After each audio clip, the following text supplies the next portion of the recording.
I went to Shanghai once and I was giving a talk and I said neuro-linguistic programming and they say neuro 可以吃的嘛? I said no. Okay. So NLP is the study of how your brain works from a psychological perspective. So in other words, how do you create the thoughts you create?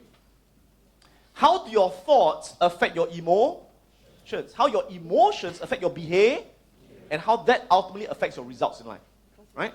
So with NLP, you will learn how to direct your thoughts with more precision. How to shift and direct your emotional states with more power. Make sense?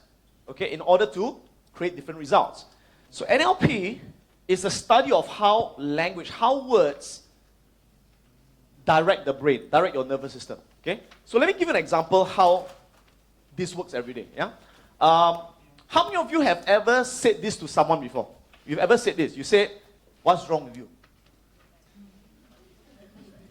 How many of you have heard someone say it to you, like your parents? What's wrong with you? Okay, good. Now, let me ask you this. Let's imagine one day I come home, okay, and imagine my son is playing computer game, he's not studying, right? So I come home and I say, son, you're playing game again. You didn't finish your homework, What's wrong with you? What is wrong with you? Okay. Now let me ask you this. If you say to someone, what's wrong with you? What's wrong with you? What's wrong with you? What belief are you installing into their nervous system? Something wrong with you, no? Something wrong with you, no? So as they grow up, they'll always have this belief that something wrong with me. Something wrong with me, yes or no? And they always have this self-doubt and lack of confidence because it's been conditioned into their nervous system purely through language. Does that make sense? The other thing to understand is this. Questions direct what we focus on. Can we say it together? Questions direct what we... So when you ask someone, what's wrong with you? What's wrong with you? What are they focusing on? They are focusing on what's wrong with them. Their mind goes, what's wrong with me? Let me think. I'm lazy, I'm stupid, I'm good for nothing. I got your genes, Papa. That's not very useful, yes, okay?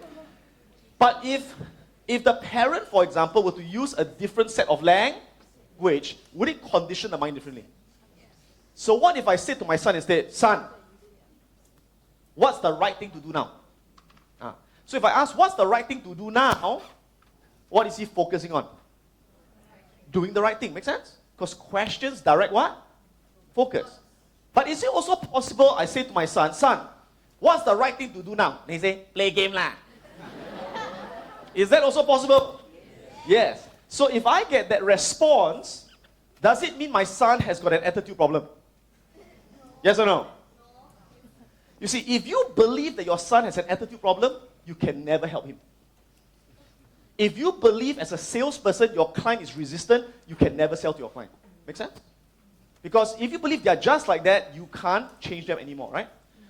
The best communicators in the world, the best salespeople in the world, the best politicians in the world, the best parents in the world believe if I communicate and I don't get the response I want, what do? I don't blame the person. I change the way I communicate until I get the response I want. Make sense? How do you think it's possible that you can change your language so that no matter how resistant someone is, there's always a way to reach that person? There's always a way to touch that person. How do you believe that? Right? So how would I influence, for example, my son to think about the right thing to do, which is studying? It's about framing. Everyone say the word framing. So let me just give you a very simple example. What if I went to my son and say, son, that day you told me you want to score 9 points for O-levels, so you can go to Raffles Junior College, right? Right? Son, when you said it to me, right, people laugh at you, right? But I believe you. I know you can do it, son. So what's the right thing to do now? Say study. Very good. Okay, give me a hand. Come on, thank you.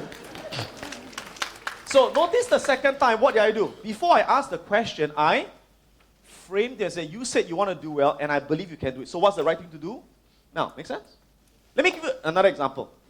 Let's say you're a boss, and you're talking to your staff, and you say, you better change. I want you to change. Now, if someone says to you, you better change, how do you feel? Do you feel like changing? How of you would feel like more resistant? How do you feel like defensive? Like, why should I change?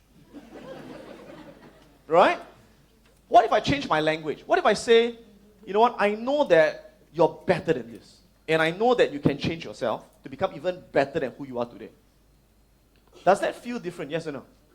Yes, right? So changing language changes people's what? Thoughts, emotions, and behavior. Yeah. So think about it. The language you use on your customers, the language you use on your children, the language you use on your spouse, the language you use on your boss, does it influence them in a positive way? Or does it make them feel lousy? You know what I'm saying? Okay? Now, besides using language on other people, do we also use language on our own mind? How many of you talk to yourself? I know some of you are thinking, do I talk to myself? I do talk to myself. I talk to myself. Yes, all of us talk to ourselves. In fact, research has shown the average person, we talk to ourselves about 16,000 times a day. I know some of you are thinking, really? That many? Okay, you did it again, right? And a lot of times we do it subconsciously. And 80% of the time, what we say to ourselves actually is disempowering. Okay? Let me give you an example.